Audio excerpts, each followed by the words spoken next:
Di sebuah rumah duka, ada seorang istri yang tengah bersedih karena ditinggal mati oleh suaminya. Tapi kemudian tiba-tiba muncullah bos gangster dengan banyak anak buahnya. Akan tetapi kedatangannya tidak untuk berbelasungkawa, melainkan hanya untuk mengolok-olok sang istri yang mengatakan bahwa kelak ketika lahir anaknya tanpa seorang ayah. Inilah yang terjadi. Bos pun langsung meninggal, dan disinilah si ibu sekarang. Dan di penjara ini ia bertemu dengan seorang yang kelak akan menjadi sahabatnya, yang membantu juga kelahirannya waktu di penjara ini. Di tempat lain ada seorang pemuda yang tengah memijat bos gangster, tapi tiba-tiba bos gangster pun diserang oleh gangster lawannya untuk membunuhnya. Ia pun lari kocar-kacir untuk menyelamatkan dirinya. Akan tetapi pas hendak mau dibunuh, si pemuda pun datang untuk menolongnya.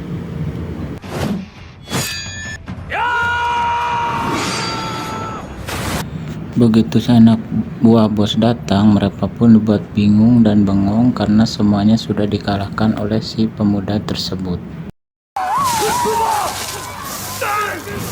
Usai pesta, si pemuda pun menjadi buta total dan ditinggalkan oleh semua teman-temannya. Pamannya bos memberitahukan bahwa orang yang membunuh ayahnya kini telah bebas dan menyuruh si pemuda buta untuk membunuhnya dengan imbalan nanti akan didatangkan dokter dari luar negeri untuk menyembuhkan matanya.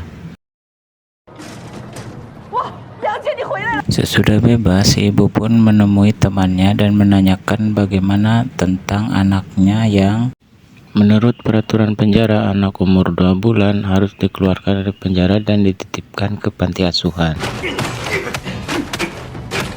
Karena berontak dan menolak, akhirnya si ibu terpaksa harus ditembak pakai tembakan listrik. Pada saat temannya si ibu mau menutup pintu, tiba-tiba dari luar datanglah orang-orang yang tidak dikenal dan langsung memasukkannya ke dalam karung. Ia pun langsung diseret ke dalam dan digebukin beramai-ramai. Tidak lupa mereka juga mencuri uang yang ada di kasir. Mereka pun terkejut setelah mereka membuka karung dan ternyata mereka telah salah orang. Kemudian muncullah si ibu dan menghajar mereka semuanya hingga keluar. Kemudian datanglah Pak Polisi ke rumah si ibu yang mengatakan bahwa anaknya telah ketemu dan sekarang mau ketemu dengan ibu. Si ibu pun menyadari bahwa anaknya telah buta total setelah bertemu dengan dekat. Itu dikarenakan karena anaknya kekurangan sinar matahari pada 2 bulan pertama waktu bayi. Si pemuda yang belum tahu bahwa itu ibunya, ia pun masih mencari-cari cara bagaimana caranya untuk membunuh si ibu tersebut. Banyak cara dilakukan seperti membakar rumah, berharap si ibu pun ikut terbakar di dalam, yang ketika temannya datang, dia pun sedang tertawa-tawa bahwa dia merasa bahwa dia telah membakar rumah tersebut, padahal rokoknya sendiri belum nyala karena korek apinya habis. Si pemuda pun menggunakan cara lain dengan cara menggunakan pisau. Saat tertidur dia hendak menusuknya, akan tetapi si ibu pun refleks walaupun sedang tertidur ia masih bisa tetap melawan, yang akhirnya berujung si pemuda yang akhirnya posisi terkunci dengan pisau di leher sampai pagi tiba. Saat pagi tiba, si ibu pun dibangunkan oleh temannya dengan alasan meminta diantar oleh si pemuda untuk turun ke bawah karena kakinya masih kesulitan, dan ketika turun itulah ia mengambil rambut si pemuda itu dan juga meminta rambut dari si ibu. Si pemuda pun masih berusaha ingin membunuh si ibu dengan cara memasukkan yang dia sangka arsenik lalu dicampur dengan kopi. Ketika diberikan, ternyata itu bukan arsenik melainkan gula. Si ibu pun baik-baik saja. Kemudian si ibu pun pergi ke dokter karena mengeluh sering lupa. Ternyata ia mengidap penyakit Alzheimer. Pada saat keluar rumah, si pemuda pun bertemu dengan anak buahnya bos yang sekarang sudah dibuang dan sekarang menjadi tukang cuci piring. Lantas ia pun mengingatkan si pemuda ada kemungkinan akan dibuang juga seperti dia karena si pemuda sekarang sudah buta. Pada saat di rumah muncullah seorang wanita cantik yang mau melamar bekerja, tapi si pemuda merasa ada yang aneh dengan wanita tersebut. Dan wanita itu pun kemudian izin ke toilet, dan ketika di toilet ia pun meminum obat dan memakai lipstik khusus. Karena curiga, si pemuda pun menyusul ke toilet dan menginterogasinya. Ternyata betul wanita itu adalah pembunuh yang menggantikannya. Karena si pemuda sudah dianggap gagal karena sudah berhari-hari tidak ada hasil, maka si bos pun mengirim wanita ini untuk menggantikan tugasnya untuk membunuh si ibu yang belum berhasil dilakukan oleh si pemuda tersebut. Mereka pun akhirnya bertarung dengan sangat sengit di tempat yang sangat sempit sampai akhirnya suara gaduh itu pun terdengar oleh si ibu.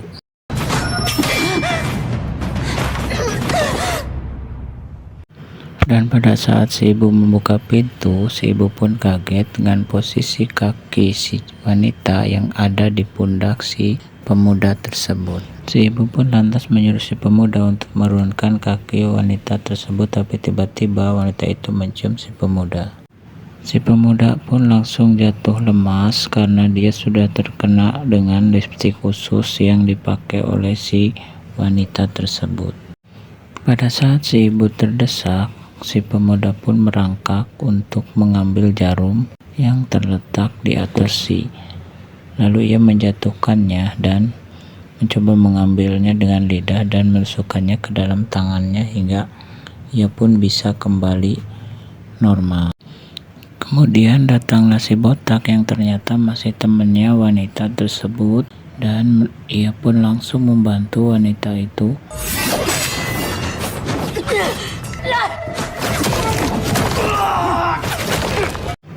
Setelah berhasil mengalahkan si botak, si ibu pun lalu bergegas membawa si pemuda keluar, dan ia pun menyadari bahwa si pemuda tersebut ternyata terjatuh karena efek dari suntikan jarum tadi.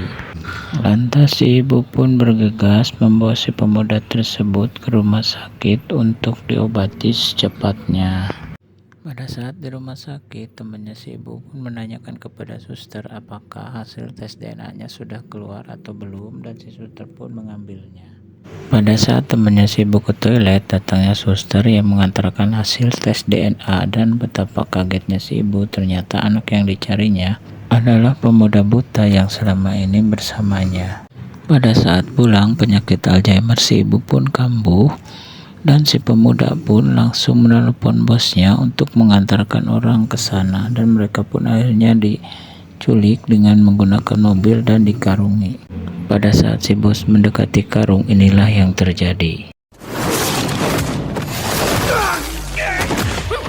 Pada saat si bos sudah terdesak, datanglah si pemuda untuk menenangkan dan mengambil pisau dari si ibu. Pada saat pisau sudah di tangan si pemuda, ia pun bermaksud untuk membunuh si bos dengan cara menusuknya dari belakang, tapi kemudian si ibu pun melarangnya agar si pemuda tidak bernasib sama seperti ia yang dipenjara. Si pemuda yang belum tahu bahwa itu adalah ibunya sendiri, ia pun balik menyerang si ibu dan menekannya di mobil. Pada saat itu muncullah si bos dari belakang dan langsung menendang tangan dari si pemuda buta tersebut. Dengan sisa-sisa tenaga, si ibu pun refleks menyerang si bos, dan kemudian mengajak si pemuda buta tersebut untuk pergi dari tempat itu. Akan tetapi si pemuda tidak mau hingga si ibu pun terjatuh dan dikuburkan di sana oleh anak buahnya si bos. Setelah mengambil pisau dari tangan si pemuda dan kemudian mengantarkan pemuda itu masuk ke dalam taksi untuk pergi, Kemudian si bos pun memberikan pisau tersebut ke anak buahnya untuk nanti diserahkan ke pihak kepolisian sebagai barang bukti untuk menangkap si pemuda tersebut. Si pemuda pun menyesal dan kembali ke tempat si wanita tersebut dikuburkan, tapi ya sudah terlambat. Pada saat ia kembali ke rumah, ia pun merasa sangat sedih sekali dan ia pun menyesali dengan apa yang telah ia lakukan. Tapi kemudian datanglah polisi yang hendak menangkapnya dengan barang bukti pisau yang dipakainya untuk membunuh si ibu tersebut. Tapi kemudian muncullah si ibu dari belakang yang mengatakan bahwa ia baik-baik saja, akan tetapi si polisi tetap akan membawa si pemuda tersebut. Hingga kemudian temannya si pemuda tersebut datang dan memberikan teleponnya kepada polisi-polisi tersebut, dan kemudian polisi itu pun pergi. Si bos pun marah besar karena semua rencana telah gagal total. Si pemuda pun langsung memberikan semua uangnya kepada si ibu dan ia mengatakan bahwa ia akan menyelesaikan masalah dengan bosnya tersebut sampai tuntas. Disinilah ia sekarang. Saat mendapat serangan, si pemuda itu pun dengan mudah melumpuhkan semuanya. Sampai kemudian muncullah anak buah si bos yang paling kuat, dan mereka pun langsung melakukan kegaduhan untuk memecah konsentrasi si pemuda tersebut. Dengan cara dikeroyok, maka si pemuda tersebut akhirnya bisa dikalahkan dengan suara-suara bising dan menendang pemuda tersebut ke dalam air. Lalu salah satu dari mereka menyetrumnya hingga membuat pemuda tersebut pingsan saat itu juga. Karena penyakit Alzheimer-nya kambuh, maka si ibu pun lupa dan melaporkan ke kantor polisi apakah anaknya sudah ditemukan atau belum. Pada saat si ibu mau diantarkan pulang, perlahan ingatannya pun kembali dan ia pun langsung bergegas untuk mengambil salah satu mobil polisi dan langsung pergi dari tempat itu. Sementara itu, si pemuda pingsan pun langsung dimasukkan ke dalam plastik dan dipres plastiknya supaya ia kehabisan oksigen. Tiba-tiba muncullah si ibu dengan membawa pedang yang sudah ia ambil dari rumahnya, dan kemudian pertarungan pun terjadi. Ia pun memutar-mutar tombak pedangnya ke atas hingga tersangkut di lampu hias. Hingga kemudian tombak dan lampu hiasnya pun terjatuh dan membuat mereka semua loncat untuk menghindari jatuhnya lampu dan pedang tombak tersebut. Pada saat itulah si ibu pun lari untuk menyelamatkan si pemuda dan langsung menusukkan jarum dan membuat si pemuda tersebut sadar kemudian. Satu persatu anak buah si bos pun bisa dikalahkan dengan mudah oleh si ibu dan pemuda tersebut. Pada saat bertarung, salah satu anak buah si bos pun menyemprotkan cairan hingga membuat si ibu menjadi buta untuk sementara. Satu persatu anak buah si bos pun mereka kalahkan dengan mudah. Pada saat istirahat dan duduk, si ibu pun menyadari bahwa sekarang matanya sudah bisa melihat kembali. Setelah membuat anaknya pingsan, si ibu pun berencana untuk menghabisi si bos sendirian. Kemudian kejar-kejaran pun terjadi. Berkali-kali si bos mengisi lagi peluru dan menembak, ternyata itu hanyalah kaca yang membuat ia semakin kebingungan di manakah si ibu sekarang berada. Dikira hanya bayangannya saja, ia pun lalu mencari ke tempat lain, tapi tiba-tiba hal yang tidak terduga pun terjadi. Pada saat si ibu mau menghabisi si bos, datanglah anaknya yang memanggil mama. Alangkah senangnya si ibu. Kemudian si anak pun menurunkan senjata si ibu agar supaya tidak melanjutkan usahanya untuk membunuh si bos tersebut agar si ibu tidak dipenjara lagi. Tapi pada saat tengah itu si bos pun mengambil shotgun dan hendak menembak mereka. Muncullah si temannya pemuda dan film pun tamat.